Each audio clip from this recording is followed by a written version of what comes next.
만났을 때 어려운 일을 만나면 그 일을 통하여 하나님의 말씀을 듣고 자신의 잘못된 삶에 대해서 회개하고 돌아서서 다시는 그 어려움 속에 빠지지 않는 자가 대단히 지혜로운 자입니다. 그러나 어리석은 자는 분명히 그 길로 가면 잘못되고 망하고 안 된다라고 말씀을 들었음에도 불구하고 자기의 고집을 꺾지 않고 계속 그 길을 가다가 결국에는 멸망을 만나게 되는 그런 사람을 어리석은 사람이다, 그렇게 이야기하는 것입니다. 여러분, 오늘 읽어드린 이 성경 본문은 바로 그 이야기를 우리에게 들려줍니다. 이스라엘 백성들이 대단히 어리석었습니다. 엘리 제사장도 어리석었고요, 홈리와 비느하스도 대단히 어리석었습니다. 하나님은 사무엘을 통해서 그들에게 경고하셨습니다. 너희들이 계속 그렇게 가면 망할 수밖에 없다, 이렇게 계속 이야기해 줬음에도 불구하고 이들은 이미 영적인 눈이 어두웠기 때문에 어리석은 삶을 선택하고 계속 그 길을 가다가 결국 오늘 예견된 패배를 만나게 되는 것입니다. 오늘 읽은 이 성경 본문에 보면 블레셋과 이스라엘이 싸우죠. 그런데 결국 이스라엘이 박살나는 모습을 보게 되고 홈리와 비느하스는 사무엘이 예언했던 그대로 그들이 그 전쟁에서 죽게 되는 모습을 보게 됩니다. 사랑하는 성도 여러분, 하나님의 말씀인 성경을 우리에게 주시는 이유는 우리가 어리석은 자가 되지 않고 지혜롭게 살아서 여러분의 생애 가운데는 하나님의 풍성한 인도하심이 있기를 원하시는 아빠의 사랑이 있는 줄로 믿습니다. 그러므로 여러분, 더 이상 어리석은 자가 되지 마시고 하나님이 보실 때나 사람이 볼 때나 지혜로운 자가 되시기를 주의 이름으로 축복합니다. 자, 오늘 이 성경 본문을 통해서 예견된 패배, 이게 미리 이제 패배될 만한 그런 이미 예견이 다 되어 있는 이 패배가 도대체 어떤 것인지를 우리가 살펴보고, 이런 예견된 패배가 어디서 오는지를 돌아보아서 하나님께서 우리에게 말씀하시는 음성을 듣고 우리의 인생에는 패배가 아니라 승리의 삶으로 가득 차게 되기를 주님의 이름으로 다시 한번 축복합니다. 자, 첫 번째로 하나님이 우리에게 들려주는 메시지는 이것입니다. 예견된 패배는 인본주의적인 삶의 결과라는 것입니다. 여러분, 오늘 본문 3절을 한번 주목해 보겠습니다. 백성이 진영으로 돌아오매 이스라엘 장로들이 이르되 여호와께서 어찌하여 우리에게 오늘 블레셋 사람들 앞에 패하게 하셨는고, 여호와의 언약궤를 실로에서 우리에게로 가져다가 우리 중에 있게 하여 그것으로 우리를 우리 원수들의 손에서 구원하게 하자. 여러분, 여기에 보면 이스라엘 백성들의 대단히 인본주의적인 사고가 발견됩니다. 인본주의라는 것은 뭔가 하면 하나님 생각 안 하고 자기 생각으로 살아가는 사람들을 말하는 것입니다. 여러분, 전쟁에 가서 패배를 해서 3,000명이 죽었습니다. 그러면 이들은 이렇게 생각해야 하는 것입니다. 하나님, 도대체 이 패배의 원인이 어디에 있는 것입니까?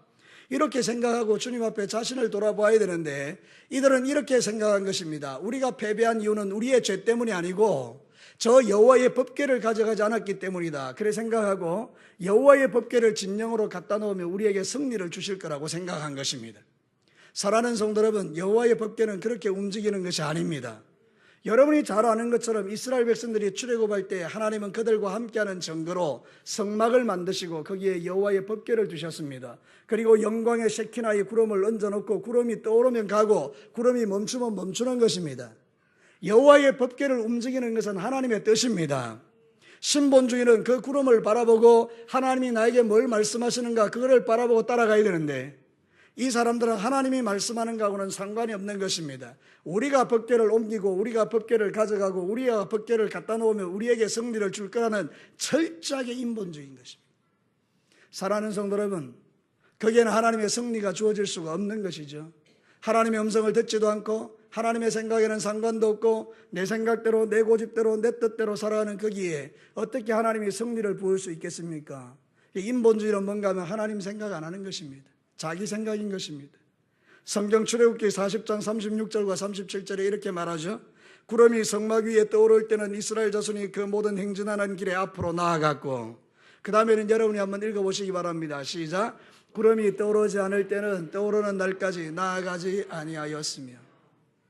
광야의 이스라엘 백성들의 그 중심은 하나님의 구름이 움직이느냐 움직이지 않느냐, 하나님의 뜻이 어디에 있느냐 거기에 초점이 있었기 때문에 그들은 신본주의적인 삶을 살아갈 수 있는 그 근거가 거기에 있었던 것입니다. 근데 오늘 이 성경 본문에는 자기들이 마음대로 법궤를 움직이는 것입니다. 법궤만 오면 승리가 일어날 것이라고 생각한 것입니다. 자신들의 행위와 삶을 전혀 생각하지 않은 것입니다. 사랑하는 성도 여러분, 이것은 마치 세상 사람들이 부적을 지니고 부적만 있으면 안전할 거라고 생각하는 것입니다. 여러분, 차에다가 동태 걸어 놓으면 사고가 안 날 것이라고 생각하는 것입니다. 저는 가끔 길을 가다가 이렇게 사고 난 현장을 보거나 고속도로에서 사고 난 현장을 보면 반드시 동태가 굴러다니는 걸 봅니다. 여러분, 이게 무슨 의미입니까? 그 동태가 그 차를 지켜주지 못하는 것입니다. 동태가 뭔지 모르시겠습니까? 예, 명태 말린 거요. 그런 거 붙여놓고 그게 나를 지켜줄 거라고 생각하는 것입니다. 이게 얼마나 어리석은 인간입니까? 근데 그런 어리석은 생각을 저와 여러분이 동일하게 하는 것입니다. 어떤 여성 동지들은 십자가를 목에 걸고 다니면 그게 나를 지켜줄 거라고 생각하는 것입니다. 나의 삶의 행위와 아무 상관없는 것입니다. 삶은 개판인데 십자가만 목에 걸고 다니면 하나님이 나를 보호할 거라고요? 여러분 한번 물어봅시다. 그 십자가가 여러분을 지켜주십니까? 그건 부적인 것입니다. 어떤 사람은 차에다가 성경책을 싣고 다닙니다. 성경책은 읽으라고 준 것입니다. 차에다 얹어놓고 다니라는 게 아닙니다. 그 왜 얹어놓고 다니죠? 이 성경책이 실려 있으면 나를 지켜줄 거라고 생각하는 것입니다. 거울 앞에다가 커다란 십자가를 걸어놓고 그것이 나를 지켜줄 거라고 생각하는 것입니다. 이 모든 것이 다 우상인 것입니다. 이 모든 것이 다 부적인 것입니다. 이스라엘 백성들이 법궤를 갖다 놓으면 우리에게 승리를 줄 거라고 생각한 것이나 나의 목에 십자가를 걸고 내 차에다 자동차에다가 성경책 갖다 놓으면 무조건 지켜줄 거라고 생각하는 거하고 뭐가 차이가 있겠습니까? 사랑하는 성도는 만약에 우리가 십자가가 나를 지켜준다면 우리 여성 동지들은요 이 십자가 더 크게 만들고 다녀야 됩니다. 그런 거 아닌 거 아시지 않습니까? 중요한 것은 내가 하나님과 어떤 관계냐 이것입니다. 내가 하나님과 영적 친밀함을 가지고 있으면 십자가가 나를 안 지켜주는 거 그거 문제가 안 되는 것입니다. 사랑하는 성도 여러분, 중심을 분명히 하셔야 하는 것입니다. 우리를 지켜주는 것이 무엇입니까? 신본주의요, 하나님 중심주의요. 내 삶의 마음의 중심이 하나님 모시고 그분이 나를 지켜줄 것이고 그분이 나와 함께 하실 것이고 그분 앞에 나는 거룩한 삶을 살아갈 것이고 하나님 보시기에 아름다운 믿음의 삶을 살아가면 주께서 우리에게 약속하신 그대로 네가 마다하게 나의 말에 순종하면 네 가는 길이 형통하고 평안할 것이라고 하신 그 말씀대로 우리는 하나님의 은혜와 도우심 속에서 평강의 길을 걸어갈 수가 있는 것입니다. 여러분, 하나님을 믿되 신본주의로 하나님을 존중하고 그분을 경외하고 그분 앞에서 온전한 믿음의 삶을 살아가는 것이 중요한 것입니다. 중요한 것은 하나님의 임재와 동행인 것입니다. 하나님이 나와 함께 계시고 하나님이 나와 동행하면 주님은 틀림없이 나의 모든 인생을 책임져 주시는 것입니다. 여호와의 능력이 나와 함께하는 것입니다. 여러분, 저는 말씀을 준비하다가 에스겔을 묵상하게 되었습니다. 에스겔 37장 1절과 10절에 보면 이렇게 말합니다. 여호와께서 권능으로 내게 임재하시고, 이게 대단히 중요합니다. 에스겔에게 여호와의 권능이 임재한 것입니다. 그의 영으로 성령으로 나를 데리고 가서 골짜기 가운데 두셨는데 거기 뼈가 가득했다고 했습니다. 여러분, 뼈가 가득한 현장은 죽음의 현장이고 역사가 없고 거기는 아무런 생명의 일들이 일어나지 않는 정말로 철저하게 절망의 자리가 뼈가 가득한 자리가 아닙니까? 어떤 면에서 바라보면 세상 소망이 하나도 없는 곳 아니겠습니까? 근데 여러분 10절에는 뭐라고 말하는가 하면 이에 내가 그의 명령대로 대언하였더니 생기가 그들에게 들어가며 그들이 곧 살아 일어나 서는데 극히 큰 군대가 되었더라. 할렐루야. 하나님의 임재가 있고 하나님의 임재가 있는 하나님과 동행하는 사람이 들어갔더니 마른 뼈가 있는 현장에 군대가 되는 역사가 일어났다는 것입니다. 이게 복음의 능력인 것입니다. 저와 여러분이 마른 뼈 같은 인생이요, 우리가 별 볼 일 없는 인생이지만 내 안에 예수님 들어오시고 나를 구원하시고 성령님이 나와 함께 하시고 하나님의 임재가 내게 부어지고 주님이 나와 동행하면 내가 발로 모든 땅이 승리의 땅이 되는 것입니다. 사랑하는 성도 여러분, 아시겠습니까? 오늘 성경 본문은 그 이야기를 우리에게 들려주는 것입니다. 이스라엘 백성들의 실패가 무엇입니까? 그들은 철저하게 인본주의자였다는 거예요. 하나님 생각 안 했다는 거예요. 여호와의 법궤를 어찌 감히 옮겨간단 말입니까? 하나님의 허락도 없이 어떻게 옮겨간단 말입니까? 법궤만 가면 된다고 생각하는 그 자체가 인본주의인 것입니다. 사랑하는 성도 여러분, 오늘도 저와 여러분이 우리의 마음의 중심에 하나님 앞에 우리를 살펴보셔야 합니다. 뭘 살펴야 합니까? 나의 인생에 하나님의 임재가 있는가? 나의 인생에 하나님의 동행이 있는가? 하나님을 의식하지 않고 마음대로 살면서 하나님이 나를 도와주실 거라고 생각하는 사람들이 하나님을 향하여 원망불평하는 것입니다. 왜 하나님 나를 안 도와주십니까? 여러분 한번 입장 바꿔놓고 생각해 보시죠. 여러분 같으면 여러분이 그렇게 살아가는데 여러분을 도와줄 수 있겠습니까? 반대로 여러분이 진정으로 하나님 앞에서 신실한 믿음의 삶을 살아가고 하나님과 임재의 그 동행의 그 기쁨과 그 삶을 누리며 매일 하나님과 교제한다면 어찌 하나님께서 여러분과 함께 하셔서 도와주지 않으시겠습니까? 그러니 이제는 사랑하는 성도 여러분, 여러분 안에 있는 인본주의를 벗어던지고 하나님의 법궤를 함부로 막 움직이려고 하지 마시고 하나님께 꼭 물어보시기를 바랍니다. 하나님, 지금 나와 함께하고 계십니까? 하나님, 지금 나에게 능력을 붓고 계십니까? 하나님, 지금 나의 살아가는 삶에 주님께서 도와주고 계십니까? 이렇게 주님에게 물어서 모든 일을 결정할 때에 하나님은 여러분을 도와주시는 것입니다. 예견된 패배는 인본주의의 결과인 것을 우리에게 정확하게 말하는 것입니다. 우리에게 가장 중요한 것은 우리의 생각과 마음이 하나님께 고정되는 것입니다. 힘들고 어려울수록 더 하나님께 집중하는 것입니다. 두 번째로, 예견된 패배는 회개치 않는 삶의 결과인 것입니다. 사랑하는 성도들, 오늘 2절 말씀을 한번 보시겠습니까? 블레셋 사람들이 이스라엘에 대하여 전열을 벌이니라. 그 둘이 싸우다가 이스라엘이 블레셋 앞에서 패하여 그들에게 전쟁에서 죽임을 당한 군사가 4,000명가량이라. 첫 번째 전쟁에서 박살나고 4,000명이 죽었습니다. 여러분 같으면 어떻게 하겠습니까? 아마 저는 그랬을 것 같습니다. 하나님, 이 패배가 어디서 왔습니까? 분명히 이것은 죄가 있는데 내가 죄를 지었습니까? 하나님, 내가 죄를 지었다면 나를 용서해 주세요. 하나님, 내 죄 때문에 이런 일들이 일어난 것입니다. 하나님, 저의 죄를 용서해 주옵소서. 얼마 전에 참으로 놀라운 일들이 하나 일어났습니다. 제가 생각할 때 참 상상할 수 없는 일들이었습니다. 그래서 저는 기도했습니다. 하나님, 어떻게 해서 이 일이 일어났나요? 하나님, 제 죄를 보게 해 주시옵소서. 그래서 하나님 앞에 제가 제 죄를 고백하는 것입니다. 제가 그 죄에 관여한 적은 없습니다. 그 죄와 나는 아무 상관이 없습니다. 그들의 죄악인 것입니다. 근데 저는 그렇게 기도하는 것입니다. 하나님 아버지, 이것이 내 죄의 결과인가요? 하나님, 혹시 내가 죄 지은 것이 있으면 하나님 용서해 주시고, 내 죄 때문에 이런 일이 일어났다면 하나님, 저들의 모든 묶임과 매임을 풀어달라고 주님 앞에 진심으로 기도한 것입니다. 그때 하나님께서 기가 막힌 방법으로 모든 묶임과 매임을 풀어내시는 것을 보게 되었습니다. 사랑하는 성도 여러분, 여러분들도 동일한 것입니다. 가정에서나 교회에서나 사역지에서나 아니면 여러분이 섬기는 공동체에서나 아니면 여러분이 직장이나 사업이나 모든 영역에서 나와는 상관없는 것 같습니다. 그런데 문제가 발생한 것입니다. 그때 여러분은 이렇게 기도하는 것입니다. 하나님, 이 문제의 원인이 어디로부터 온 것입니까? 하나님, 나의 죄로부터 시작된 것입니까? 내 죄를 보게 하옵소서. 그래서 주님 앞에 간절히 기도하는 것입니다. 하나님, 내가 죄를 지었습니다. 용서해 주십시오. 그때 하나님이 역사를 일으키시는 것입니다. 느헤미야가 그렇습니다. 성벽이 다 무너졌습니다. 느헤미야는 그 성벽이 무너지는 죄에 관여한 적이 없습니다. 그런데 여러분, 느헤미야가 자신들의 조상의 모든 죄를 끌고 들어와 하나님, 내가 죄를 지었으니 용서해달라고, 우리의 조상들이 죄를 지었으니 용서해달라고 철저하게 회개할 때에 여러분, 역사가 일어난 것입니다. 느헤미야가 승진한 것입니다. 왕의 술 맡은 관원장의 자리로 들어가게 된 것입니다. 기적이 일어난 것입니다. 사랑하는 성도 여러분, 저와 여러분이 이 마지막 시대를 살아가면서 해야 될 일이 뭔가 하면, 아이고 저 죄인, 이러는 것이 아니라 하나님, 저 사람의 죄가 내 죄가 아닌가요?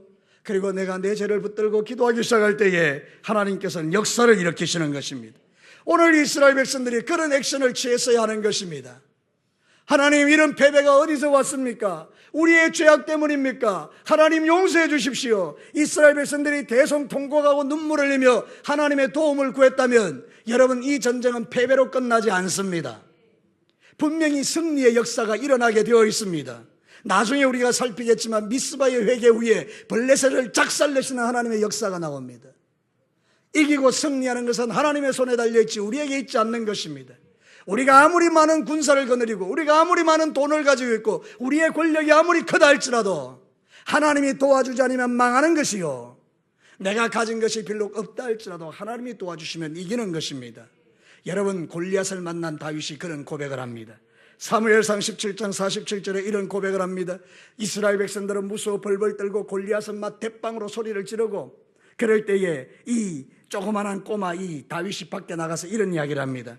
또 여호와의 구원하심이 칼과 창에 있지 아니함을 이 무리에게 알게 하리라. 전쟁은 여호와께 속한 것인즉 그가 너희를 우리의 손에 넘기시리라. 이 조그마한 다윗의 마음속에 믿음이 있는 것입니다. 전쟁은 하나님이 하는 거지 내가 하는 게 아니라는 것입니다. 전쟁은 골리앗이 하는 게 아니고 하나님이 하시는 거라는 것입니다.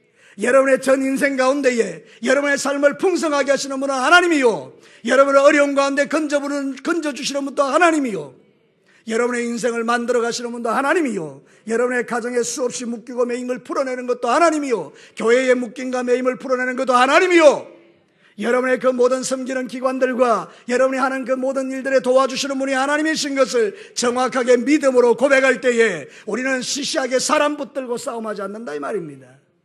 네가 잘했나 내가 잘했나 그런 걸로 다투지 않는다는 것입니다. 사랑하는 성도 여러분, 초점을 분명히 하시고 이 죄가 어디서 왔는가? 목사의 죄인가? 장로님들의 죄인가? 권사님들의 죄인가? 아니라는 것입니다. 내 죄라는 것입니다. 철저하게 회개하면 하나님의 구원을 보게 될 것입니다. 오늘 이 자리에 오신 사랑하는 성도 여러분, 여러분의 평생에 이것을 가슴에 품고 아하, 내가 패배적인 삶을 살지 않고 승리의 삶을 살아가는 비결이 여기 있구나. 어떤 문제 앞에서 이 죄가 저 사람의 죄 때문이야, 남편 죄 때문이야, 아내 죄 때문이야, 이게 아니라 하나님 이 죄는 내 죄 때문입니다. 주님 앞에 엎드려 기도할 때 하나님은 거기서부터 역사를 시작하는 것입니다. 하나님은 회개하는 자를 결코 내치신 적이 없습니다. 가룟 유다가요, 놀랍게도 예수님 팔아먹을 마음을 가지고 있을 때 주님은 그의 발을 씻겨주셨습니다. 여러분 자신의 발을 씻기는 그 예수님을 바라보는 그 가룟 유다의 얼굴을 보십시오. 주님은 어떤 마음으로 그의 발을 씻겼을까요? 나는 생각할 때 내가 예수님이라면 가룟 유다야, 내가 네 발을 씻기는데 지금이라도 늦지 않았다 이거예요. 그냥 가룟 유다는 전혀 움직이지 않습니다. 드디어 이제 성만찬을 합니다. 떡을 줍니다. 그러면서 이렇게 말합니다. 내가 이렇게 같이 손을 포개고 있는 그가 나를 팔 자다. 정확하게 가룟 유다에게 말해주는 것입니다. 네가 지금이라도 회개하면 너는 지금이라도 기회가 있어. 여러분 그때 정상적인 사람이면 어떻게 할 것 같습니까? 발 씻길 때부터 이미 알은 것입니다. 주님 잘못했습니다. 제가 악한 마음을 품었습니다. 회개하면 하나님 나라가 임하는 것입니다. 그러나 지혜롭지 못한 그는 망하는 길로 가게 된 것 아닙니까? 여러분 이 홈리와 비느하스의 인생이 그러합니다. 홈리와 비느하스에게 얼마나 많은 회개의 기회가 주어졌겠습니까? 여러분 우리가 하나님 말씀 속으로 들어가서 상상해 보면 홈리와 비느하스가 일했던 곳이 성막입니다. 여러분 성막 아시죠? 거기는 짐승이 죽어지는 곳입니다. 여러분 짐승들이 죽을 때 그냥 죽지 않고 비명 지르며 죽지 않습니까? 소가 죽어갈 때 죽으러 도살박으러 갈 때도 눈물을 뚝뚝 흘리며 가는데 여러분 짐승들이 거기서 죽어 자빠지는데 비명을 지르지 않습니까? 왜 짐승들이 죽어가는 것입니까? 인간들의 죄 때문에 죽어가는 거 아닙니까? 그래서 여러분 자기가 키우던 그 짐승이 죽어가는 그걸 보며 자기가 죄를 깨닫고 회개하는 것입니다. 아버지 내가 죽어야 되는데 이 짐승이 죽었습니다. 내가 이제는 이 죄를 짓지 않겠습니다. 철저하게 회개하는 데가 성막인 것입니다. 거기서 일하고 있는 제사장은 날마다 짐승이 죽어 자빠지는 것 보고 피 흘리는 것 보고 불 태워지는 것 보고 냄새 나는 것 보고 거기서 철저하게 하나님의 그 진노와 무서운 심판 앞에 피 흘림이 얼마나 위대한 하나님의 은혜인가를 깨닫고 짐승이 죽어 자빠질 때마다 홈리와 비느하스는 자신의 죄를 깨닫고 하나님 앞에 철저하게 회개해야 되는 거 아닙니까? 하나님이 그런 기회를 그에게 주신 것 아닙니까? 최고의 그 현장 속에 두셔서. 근데 여러분 그렇게 합니까? 아니요. 홈리와 비느하스의 악은 더 심해진 것입니다. 저는 이 말씀을 준비하면서 그가 내가 아닌가 생각했어요. 나는 말씀 전하는 자요, 예배 인도하는 자요, 나는 찬양하는 자요, 나는 남들 앞에 목사의 자리에 서서 다른 사람에게 잘 살아라 이렇게 하는 사람 아닙니까? 그러면 나는 내 자신을 날마다 어떻게 돌아보고 있는가? 여러분은 어떻습니까? 여러분은 신앙 연조가 1년, 2년, 3년이 아니라 대단히 깊은 연조를 갖고 있는 분이요, 여러분의 예배는 수요일도 오고 새벽기도도 오고 주일도 오고 주일 오후에도 오고 얼마나 많은 예배가 여러분을 통해서 드려지고 있습니까? 그러나 여러분의 말과 행실과 언어 속에서 삶을 돌아보면 과연 여러분들이 하나님의 사람인가를 삶으로 증명하느냐 이 말입니다. 여러분 이게 얼마나 중요한지 모릅니다. 예배는 예배, 삶은 삶. 어떤 분위기만 주어지면 그냥 신랄한 비판을 쏟아내며 자신들의 그 더러운 의를 드러내며 악한 일을 하는 것이 바로 저와 여러분이 아니겠습니까? 여러분, 그것은 정말 하나님이 미워하는 죄악 중의 죄악인 것입니다. 홈리와 비너스가 그러다 죽은 것입니다. 짐승의 비명소리를 들으면서 회개할 줄 몰랐던 그가, 여러분, 베드로는 닭울음 소리를 듣고 철저하게 회개합니다. 주여, 내가 주님을 팔아먹은 죄인입니다. 주님을 부인한 인간입니다. 하나님, 나를 용서해달라고 철저하게 눈물로 회개한 결과가 위대한 사도가 된 것입니다. 사랑하는 성도 여러분, 지금도 늦지 않았습니다. 여러분들이 살아가는 인생 가운데 철저하게 하나님 앞에 자신의 죄를 깨닫고 회개할 수 있는 것이 저와 여러분에게 주시는 하나님의 은혜인 줄로 믿습니다. 예수님 살아계실 때에 실로암 망대가 차자당 무너져서 18명이 죽었습니다. 사람들은 이렇게 말합니다. 저들의 죄 때문에 저들이 깔려 죽은 것이다. 마치 우리는 이렇게 말한 것과 똑같습니다. 세월호의 아들이 저 제주도 바다에 수장되었을 때에 저들의 죄 때문에 죽은 것이다. 우리는 그렇게 말할 수 있다는 것입니다. 그러나 주님은 이렇게 말한 것입니다. 누가복음 13장 4절과 5절에 또 실로암에서 망대가 무너져 치어 죽은 18사람이 예루살렘에 간 다른 모든 사람보다 죄가 더 있는 줄 아느냐? 너희에게 이르노니 아니라.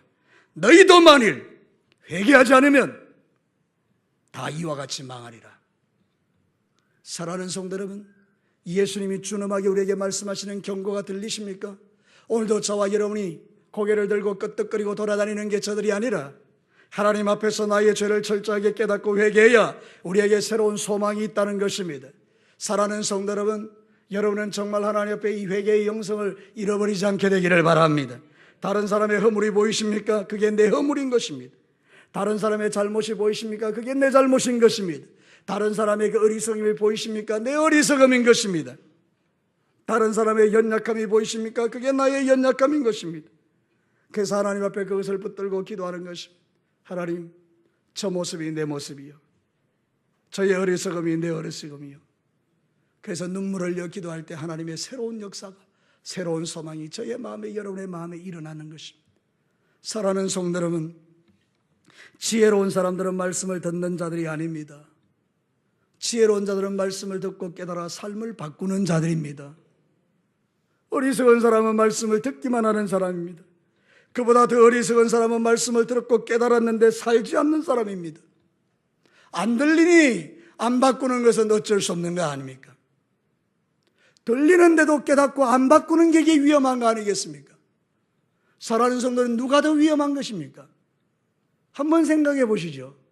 저와 여러분의 귀에 하나님 말씀 들려지고 깨달아졌는데도 내 삶을 바꾸지 않는 것이 얼마나 위험한지 아시겠습니까? 오늘도 저와 여러분이 인생을 살아갈 때 기억해야 될 게 있습니다.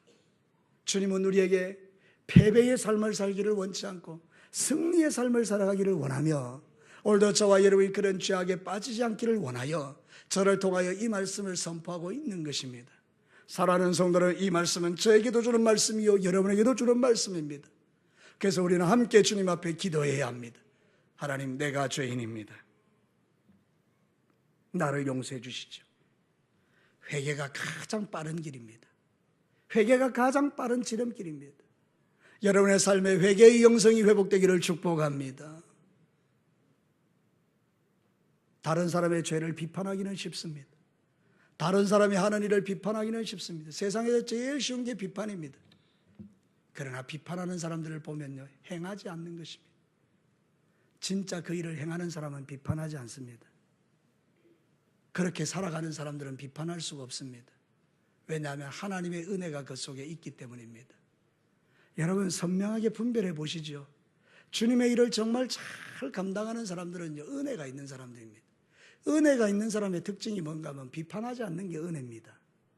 그러나 그저 비판만 하고 있는 사람들은 은혜가 없는 사람들입니다.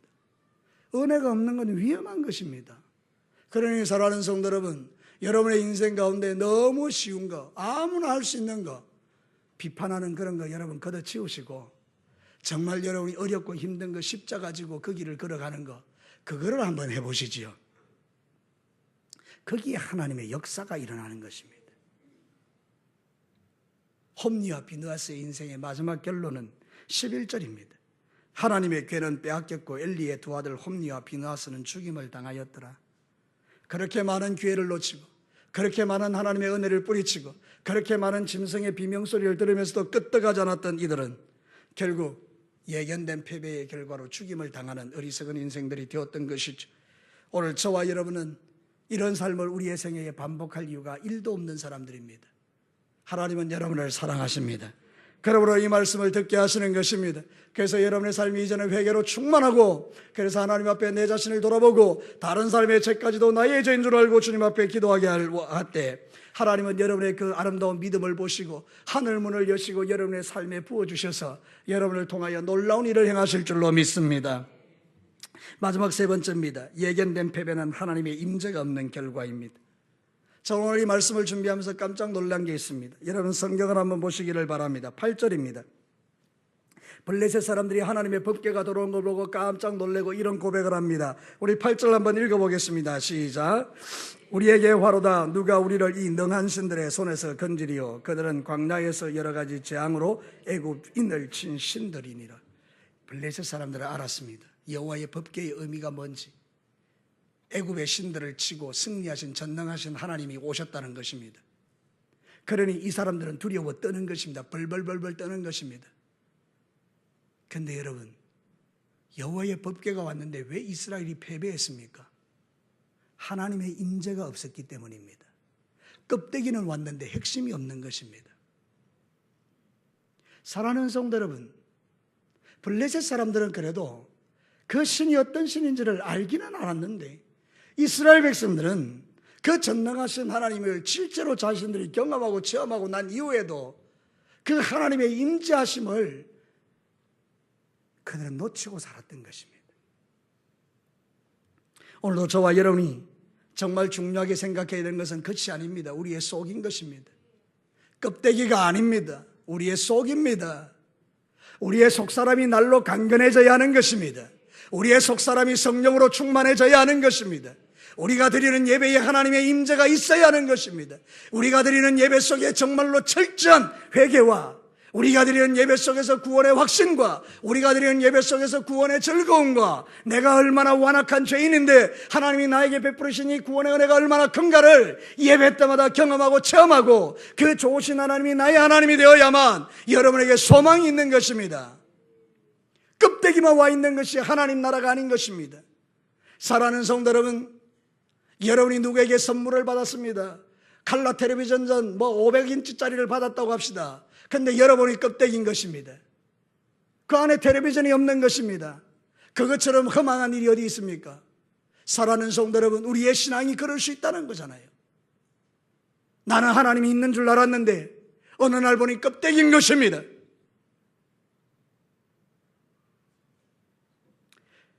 우리는 하나님의 임재를 사모해야 합니다. 여러분이 놓치지 말아야 될 게 하나님의 임재하심입니다. 나는 하나님 없으면 못 삽니다. 오늘 집사님 기도처럼 은혜 없이는 못 삽니다. 그게 우리의 고백인 것입니다. 시편 기자였던 다윗은 27편 3절 4절에 이렇게 말합니다. 군대가 나를 대적하여 진칠지라도 내 마음이 두렵지 아니하며 전쟁이 일어나 나를 치대할지라도 나는 여전히 태연하리로다. 어째 이것이 가능한 것입니까? 내가 여호와께 바라는 한 가지 일, 그것을 구하리니 곧 내가 내 평생에 여호와의 집에 살면서 여호와의 아름다움을 바라보며 그의 성전에서 사모하는 것이라. 군대가 둘러서 진치는데도 두려워하지 않는 이유가 무엇입니까? 그의 마음속에 하나님의 임재를 사모하는 마음이 그에게 있었기 때문입니다. 우리는 살펴야 합니다. 여러분이 드리는 예배에 하나님의 임재가 있는지, 여러분이 드리는 기도에 하나님의 능력이 있는지, 여러분이 드리는 찬양의 마음이 있는지, 여러분이 걸어가는 그 모든 길에 주님이 동행하고 있는지, 과연 하나님이 나를 돕고 계시는지 우리는 살펴야 하는 것입니다. 생각 없이 믿음 생활하시면 안 되는 것입니다. 오늘은 마지막 때인 것입니다. 언제 주님이 오실지 알지 못하는 이 시대에 여러분, 나는 당연히 구원받을 거라고 생각하고 막 살면 안 되는 게 우리 인생인 것입니다. 사랑하는 성도는 구원받았다고 착각하고 자기 마음대로 삶을 살아가는 사람은 하나님 없는 사람과 마찬가지인 것입니다. 말라기 시대에 무너졌던 그 예배에 대해서 하나님이 이렇게 말하는 것입니다. 말라기 1장 6절을 보십시오.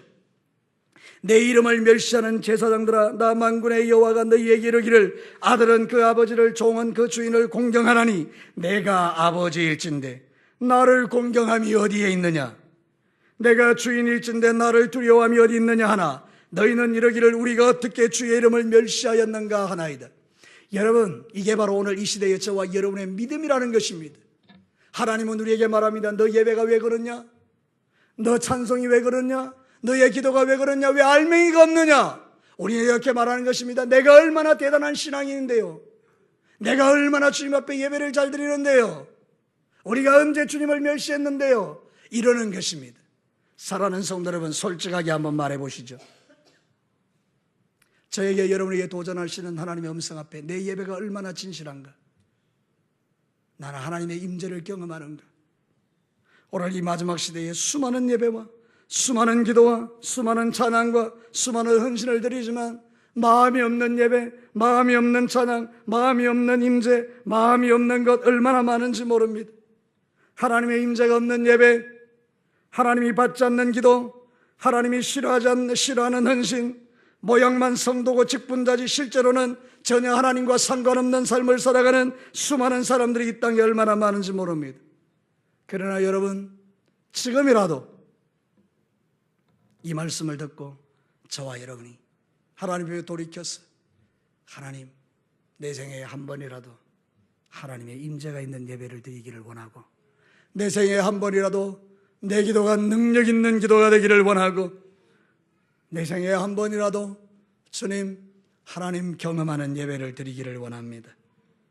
그렇게 주님 앞에 기도하고 주님 앞에 다시 마음을 세우면 주께서 여러분을 긍휼히 여기시고, 어제까지는 우리를 향하여 책망하시고 진노하셨던 주님이라 할지라도 오늘 이 시간만큼은 저와 여러분에게 새 힘을 주셔서 독수리의 날개친 같이 솟아오르고 마침내 원수를 이기고 하나님 나라를 이루는 그런 역사를 이루는 하나님의 놀라운 그런 일들을 경험하는 삶을 살아가게 될 줄로 믿습니다.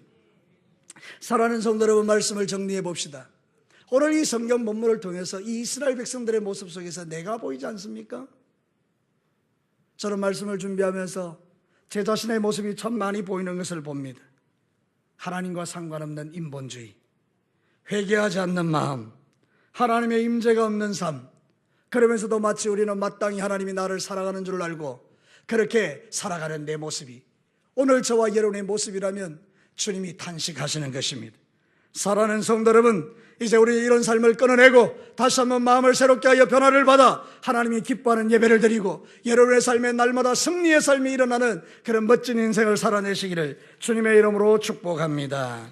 우리 다 같이 한번 기도하겠습니다. 이제 여러분 기도